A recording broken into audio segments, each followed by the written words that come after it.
I was so upset whenever my sister got pregnant. It was actually ridiculous. But today I FaceTime my 2-year-old nephew, who's almost 1,000 miles away, just to keep me company while I cook. Whenever we found out my sister was pregnant, I thought it was the end of the world because every time a woman in my family gives birth, it seems like she almost dies. Like, I'm not even exaggerating. I admire the women who give birth in a kiddie pool at home so much. That is some sort of superpower. But if it weren't for modern medicine, I guess we would have just died out 3 generations ago.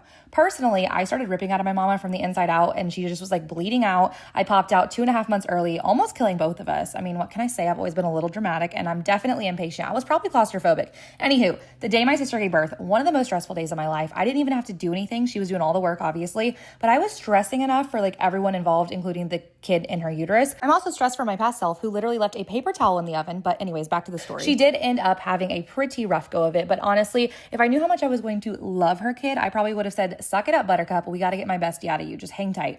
Once her baby boy was born, though, I was scared to death to hold him because like babies are so tiny and fragile, and if you touch their head wrong, they just die. It's so dramatic. So I finally worked up the nerve to hold him, but only on a padded surface, and I just didn't move much, which is funny because now I throw him over my shoulder like a sack of potatoes. And I also used to be really scared of making cheesecake, but here I am making one for my brother-in-law who had to come in town for a bit, and it's his favorite. Making cheesecake seems totally unrelated, but it is related, and proving that your anxiety is lying to you, probably at least, okay? Because my sister did not die in childbirth. I've never dropped my nephew on his head, and somehow this cheesecake turned out fantastic.